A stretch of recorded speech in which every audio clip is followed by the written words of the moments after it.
kita kali ini. Hai sahabat Pamela, perkenalkan nama saya Syarifah Ainun. Hari ini kita akan membahas topik menarik terkait dengan polikistik ovarium syndrome, terutama dalam kaitannya dengan infertilitas.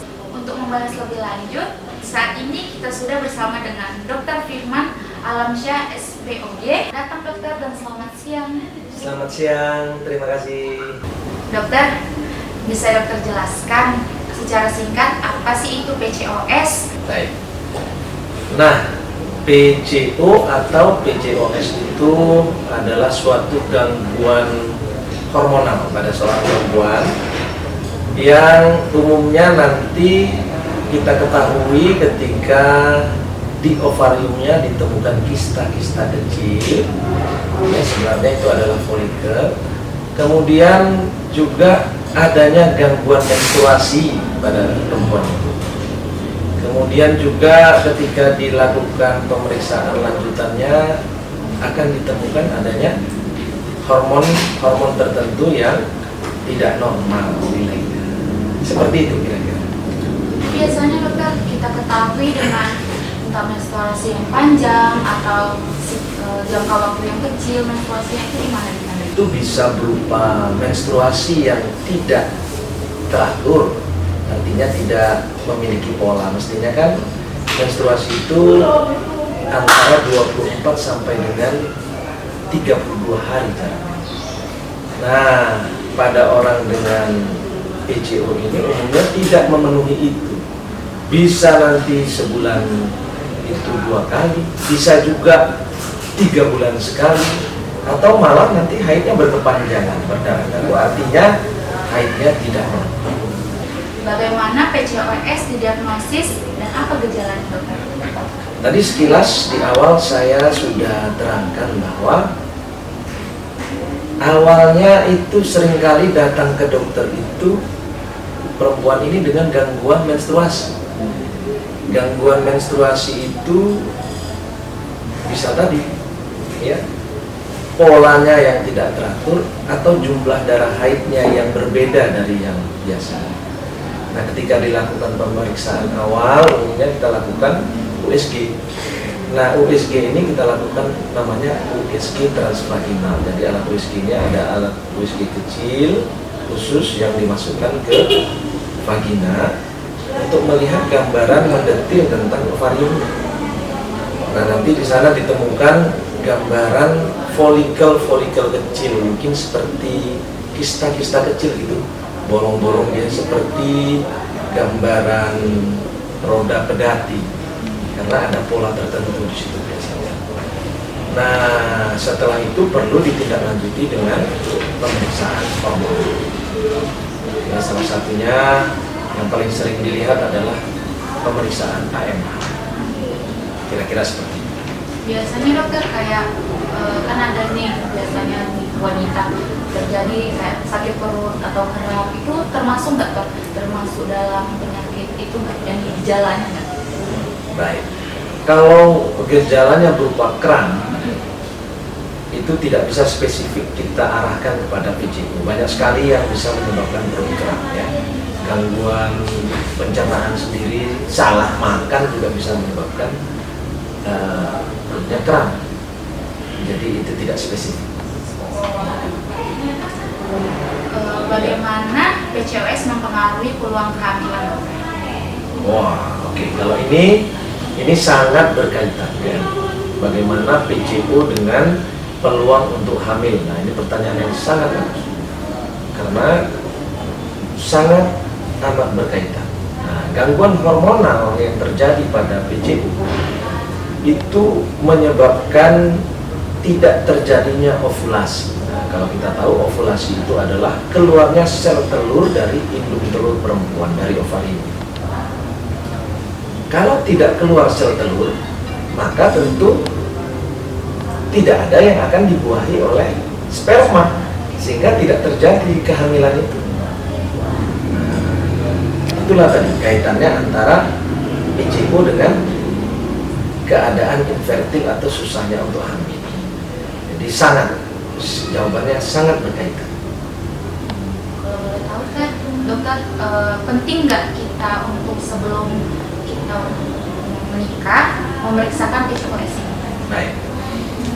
Kalau kita secara umum di Indonesia, sepertinya pemeriksaan premarital test itu tidak begitu populer. Walaupun sebenarnya kalau di luar, misalnya di Jepang atau di beberapa tempat lain, itu pemeriksaan ini ada screening pranikah.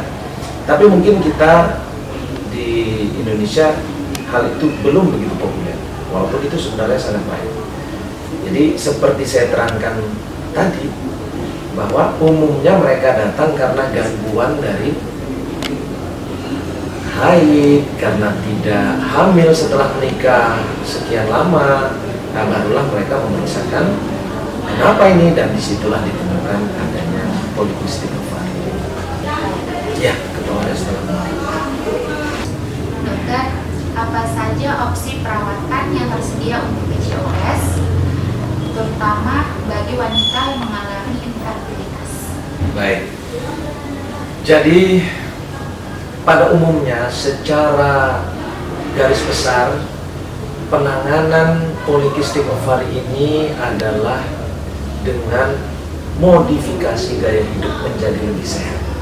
Nah, itu secara umum, secara garis besar. Artinya kalau kita perhatikan bahwa mereka-mereka dengan PCO ini lebih 80% itu adalah mereka dengan body mass index, indeks massa tubuh yang tinggi. Oleh karena itu perlu tekanan untuk mendapatkan indeks massa tubuh yang ideal.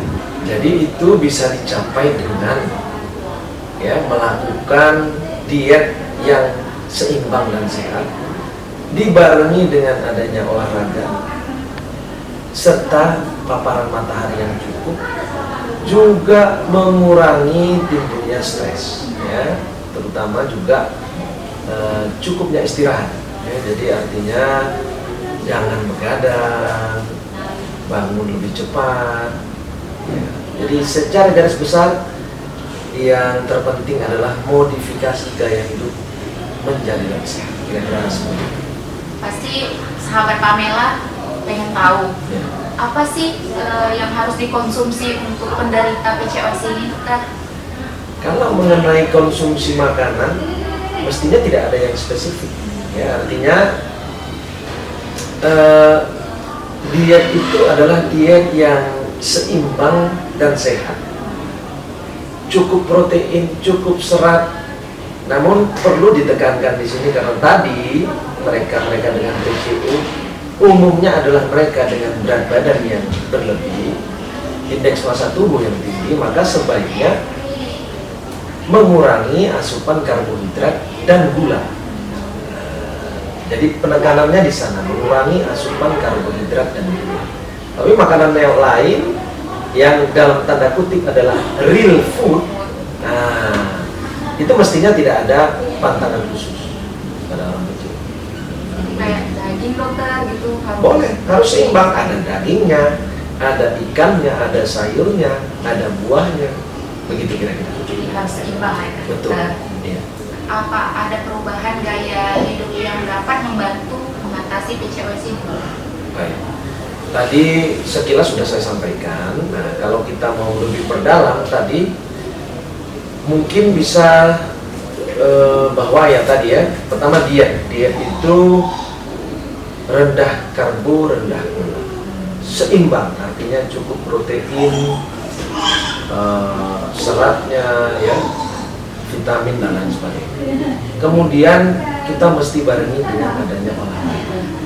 Namun perlu diingat bahwa olahraga di sini itu jangan sampai olahraga yang justru akan menimbulkan stres baru. Ini akan memperparah PCO itu sendiri. Jadi jangan over exercise. Stres itu sendiri akan membuat gangguan hormonal di tubuh pasien. Oleh karena itu jangan sampai kita menimbulkan stres baru yang akan memperburuk PCO. Jadi pilihan olahraganya di sini adalah olahraga yang meningkatkan massa otot, membakar lemak. Kira-kira dengan pola hidup sekarang ini ada istilah nge-gym ya. Nah, itu baik sekali pada kasus ini. Atau kalau mungkin tidak memiliki waktu untuk nge-gym, nah, mungkin sekarang banyak kita lihat di YouTube ada calisthenics. Nah, calisthenics ini menggunakan berat tubuh kita untuk menimbulkan beban. Nah, misalnya dengan sit up, dengan push up, ya, dengan yang kita menggantung badan itu. Nah, kira-kira seperti itu. Nah, dari segi paparan matahari untuk memperbaiki kadar vitamin D itu sangat-sangat membantu di dalam memperbaiki polikistik ovari. Artinya luangkan waktu untuk tetap terpapar matahari. Ya, terpapar matahari ya, perhatikan di mana kita perlukan ini sinar UVB ya, untuk meningkatkan kadar vitamin D. Saya kira itu mungkin keterangan yang lebih spesifik bagaimana kita menangani atau memperbaiki pola hidup pada pasien PCO. Nah dokter, apa sih pesan yang bisa dokter sampaikan bagi mereka yang sedang berjuang dengan PCOS dan infertilitas? Baik, nah tentu PCO ini tidak akan kita ketahui dengan begitu saja. Gak bisa kita secara langsung mengaitkan, oh ini gangguan haid pasti PCO, belum tentu. Karena gangguan haid banyak hal lagi yang mempengaruhi. Namun jika mereka-mereka dengan gangguan haid kesulitan untuk mendapatkan keturunan, ya, infertil gitu ya, itu perlu sebaiknya menjumpai, berkonsultasi dengan seorang dokter OB-GYN, ya, untuk setidaknya di screening awal apakah ada tanda-tanda mengalami polikistik ovari. Nah, dengan berkonsultasi kepada dokter tentu secara pemeriksaan awal dilakukan USG transvaginal. Kemudian kalau memang dijumpai adanya gambaran polikistik di mana indung telurnya itu ada gambaran kista-kista kecil, maka ini tentunya akan ditindaklanjuti dengan tadi advice untuk merubah pola hidup menjadi lebih sehat, termasuk juga nanti akan dibantu dengan pemberian obat-obatan.